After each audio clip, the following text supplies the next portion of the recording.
मैं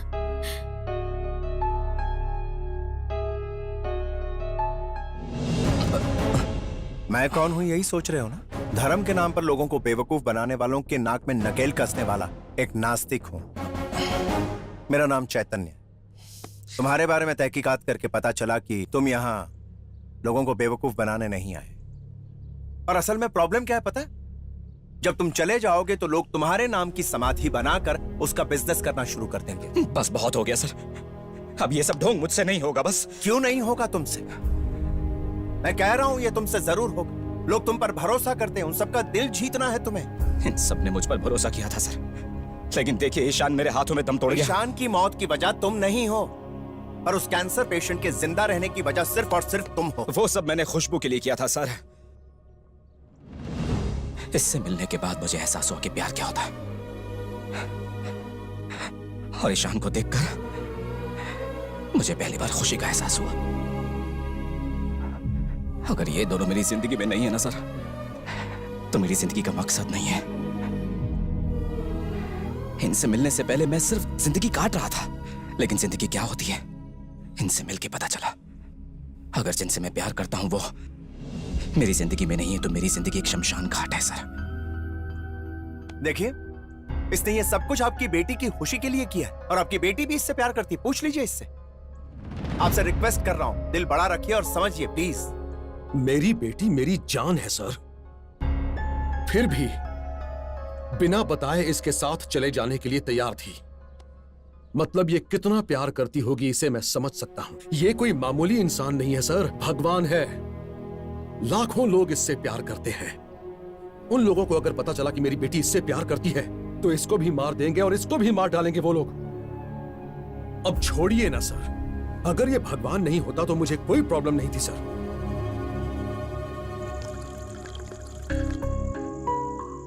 20 साल के बाद पी रहा हूं। आज से ठीक 20 साल पहले मैंने गीता से वादा किया था, इसलिए पीना छोड़ दिया था, और वही वादा तोड़कर मुझसे दूर चली गई। और वो और उसका अटूट प्यार मेरे दिल में, मेरी सांसों में बसा रहा। Cheers. Cheers to those who look up to you as God. ये जाम तुम्हें जो भगवान समझते हैं उनके नाम। Cheers. गीता हमेशा कहती थी कि प्यार से बढ़ के कुछ नहीं, इसमें भगवान बसता है।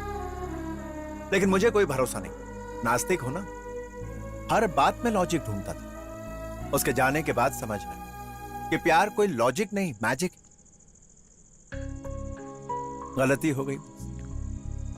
मैंने कभी प्यार जताया नहीं, तो गीता समझती कैसे? फिर मैंने देखा तुम्हारी आंखों में वो प्यार, खुशबू के लिए। That same old bloody logicless magic called love. इसीलिए कहता हूं कि तुम और गीता ग्रेट हो। पता है क्यों? क्योंकि तुम एक दूसरे से बेइंतहा मोहब्बत करते हो, फिर भी एक दूसरे को लात मार रहे हो। ये नहीं सोचा कि कौन क्या सोचेगा, बस सच सबके सामने बोलना है कि मैं चोर हूं। इसीलिए मैं तुमसे कहता हूं कि तुम ग्रेट हो। तुम्हें देखकर समझ में आया कि भगवान क्या है। अरे मैं भगवान नहीं हूं सर। अरे पगले, भगवान का मतलब पत्थर, पेड़, फोटो या मूर्ति नहीं है, बल्कि भरोसा और यकीन है। अगर भगवान है तो है, और नहीं है तो नहीं है। करोड़ों लोगों का किया हुआ विश्वास और श्रद्धा, इसी को भगवान कहते हैं। भगवान बसता सिर्फ प्रेम में, और जो प्रेम में पड़कर किसी से नहीं डरता उसी को भगवान कहते हैं। वही तो भगवान है। मेरी भाषा में अगर समझना चाहो तो कोई अगर किसी की मदद नहीं करता तो वो नास्तिक है, और जिस इंसान के मन में प्रेम और दया है वो आस्तिक है। चाहे कोई भी धर्म हो, हमें सिर्फ एक ही बात सिखाता है, मन को साफ रखो, हो सके तो 4 लोगों की मदद करो। यही है ना? मुझ में किसी की भी मदद करने की हैसियत नहीं है सर। मैं तो पूरी तरह फंस चुका हूं। तो क्या हुआ? कोई बात नहीं। ईमानदारी से रहने वाला और सच्चाई से लड़ने वाला इस दुनिया में हमेशा फंसता ही। अगर जीवन में संघर्ष नहीं तो जीवन का कोई अर्थ ही नहीं। संघर्ष करो, आगे बढ़ो और जिंदगी की जंग जीतो।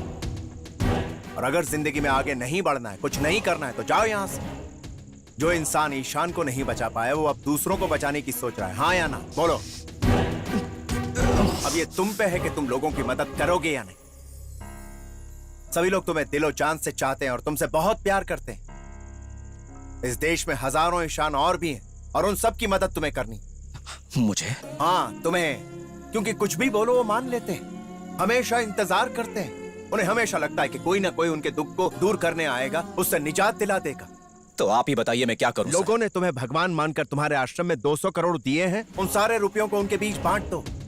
जनता के दिल में तुम्हारे लिए जो भरोसा है, उस भरोसे को जिंदा रखो और भगवान से इंसान बनाकर तुमसे तुम्हारे प्यार को मिलवाने का जिम्मा मेरा। हाँ।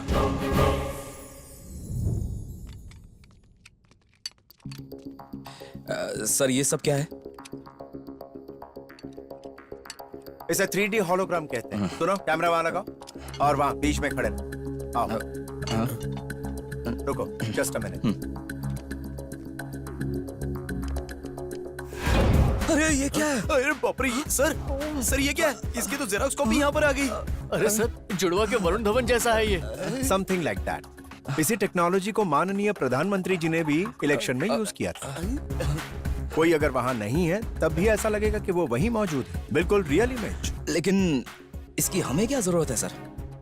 गवर्नमेंट की तरफ से आश्रम के लिए दी गई जमीन पे 24 को भूमि पूजन करने का प्लान किया गया और उस दिन तुम्हारी स्पीच सुनने के लिए हजारों लाखों लोग आए। उसी स्टेज के नीचे में एक रूम अरेंज करने वाला हूं और तुम खड़े रहोगे सिर्फ उसी रूम में और 3D टेक्नोलॉजी द्वारा ट्रस्ट में आए हुए 2000 करोड़ रुपयों को जनता में दान करके तुम अंतर्धान हो जाओगे। आप क्या कह रहे हैं? समझ में नहीं आ रहा है। अंतर्धान मतलब दान नहीं होता, हजारों लोगों के देखते देखते अचानक गायब होना।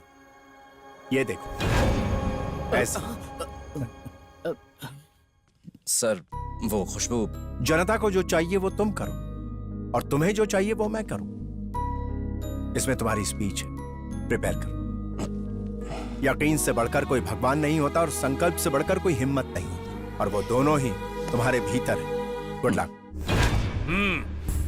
तुमने जमीन मांगी, मैंने दे दी, और भूमि पूजन के लिए जो तुमने तारीख तय की है, मैं आ जाऊंगा। और क्या चाहिए? सब कुछ तो दे दिया ना। तुम्हारे आने से पार्टी के कुछ छोटे मोटे नेता भी साथ आएंगे और अगर सीएम आते हैं तो नेशनल मीडिया इसे कवर करेगी। स्टेट में फेमस होते ही 2000 करोड़ का बिजनेस और देश में फेमस हुए तो सोच लो। वो क्या है ना, मैं पहली से आगे पढ़ नहीं पाया, इसलिए तुम ही बता दो। 1 लाख करोड़, जो तुम्हारी सोच से भी परे है। सीएम आएंगे सच में? क्यों नहीं आएंगे? मेरे पास 50 MLA का बहुमत है। सीएम को लाने की जिम्मेदारी मेरी। तुम अपना प्लान बनाओ और मुझे बता दो। तुम सीएम को लेकर आओ। इंडिया के हर शहर का 5 स्टार होटल हमारा होगा। अगर सब कुछ प्लान के मुताबिक चला तो नेक्स्ट सीएम तुम। सीएम आ जाएगा, तुम तैयारी करो।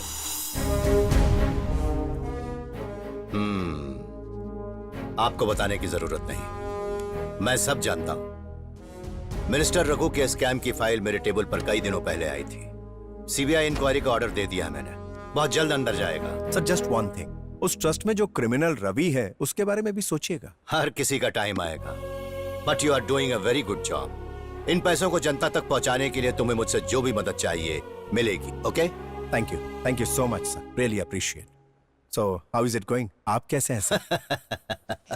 तुम बिल्कुल नहीं बदले हो चैतन्य। जब तुम आईएएस सर्विस में थे तब भी तुम काम की बात पूछने के बाद पर्सनल क्वेश्चन करते थे। वेल, इनफैक्ट वो तुम्हारा जॉब छोड़ना मुझे अच्छा नहीं लगा था, बट अब तुम जो कर रहे हो वो बहुत अच्छा कर रहे हो। Thanks again sir. एक बात बोलूं सर, अब भी पॉलिटिक्स में आप जैसे लोग हैं, यकीन नहीं होता मुझे। तुम्हारी मर्जी, करो ना करो। नहीं सर, मेरा कहने का मतलब वो नहीं था। भूमि पूजन कब है? सर इसी 24 को। 24th। गुड, आ जाऊंगा, वहीं सबका अकाउंट सेटल करूंगा। Alright, thank you sir, I take care leave. All the best. See you sir.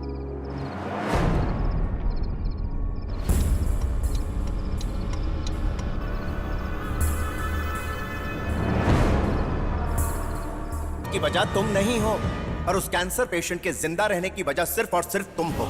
इस देश में हजारों इंसान और भी, और उन सब की मदद तुम्हें करनी। इस अवसर का पूरा फायदा उठाओ, इसे खोने मत दो। इस नेक काम को करने का जिम्मा भगवान ने सिर्फ और सिर्फ तुम्हें सौंपा है। जनता के दिल में तुम्हारे लिए जो भरोसा है, उस भरोसे को जिंदा रखो।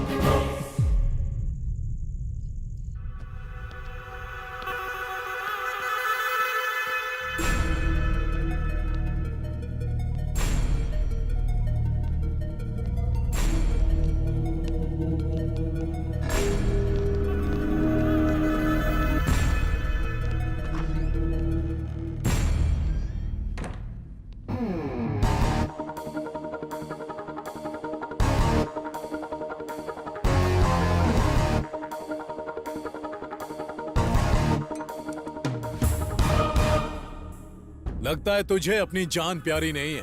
अगर जिंदा रहना चाहता है तो सामने से हट। जान की परवाह नहीं है, लेकिन इस कमरे से 1 रुपया भी बाहर नहीं जाएगा, और अगर जाएगा तो जनता को जाएगा। रुपए कितने हैं? 2000 करोड़ रुपए सर। 2000 करोड़ बहुत बड़ा अमाउंट है। ऑपोजिशन को दिया तो तुरंत अपने 10 एमएलए उनकी पार्टी में चले जाएंगे, पैसे वेस्ट ना होने पाए। Nowadays money is everything. वो कभी भी कुछ भी कर सकता है। तुम एक काम करो,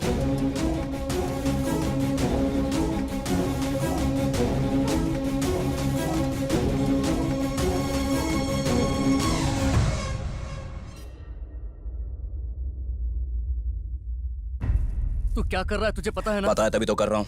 एक बार फिर से सोच ले, अगर कुछ गड़बड़ हो गई तो हम बर्बाद हो जाएंगे। अब कोई फर्क नहीं पड़ता मुझे, कुछ भी हो जाए ये पैसा जनता तक पहुंच कर ही रहेगा। ये क्या कह रहा है तू? आप तो कुछ बोलिए। खुशबू, तुम ये जानती हो कि मैं तुम्हें अपनी जान मानता हूं, लेकिन आज इम्तिहान की घड़ी है। चैतन्य सर जो काम छोड़ कर गए हैं, अगर मैं वो पूरा नहीं कर पाया तो तुम्हारे सामने आने की मेरी हिम्मत नहीं होगी। हमारा प्यार इस बलिदान से बड़ा नहीं है खुशबू। और आपने सही समझा अंकल, मैं आपका दामाद नहीं बन सकता।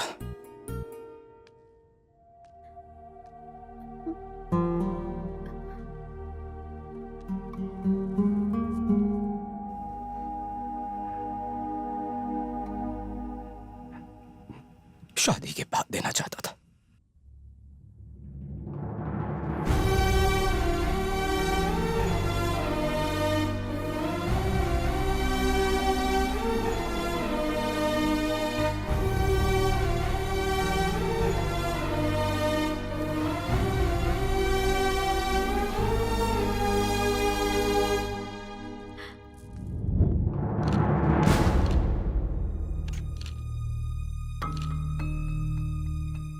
धन्यवाद, आप सब लोग आए।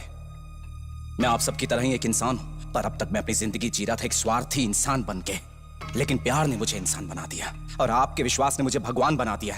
आज एक जिम्मेदारी मुझे आपके सामने लेकर आई है। इस प्यार और विश्वास ने मुझे सिखाया है कि माया मंत्र जाप का भगवान से कोई लेना देना नहीं है, पर किसी की मदद करने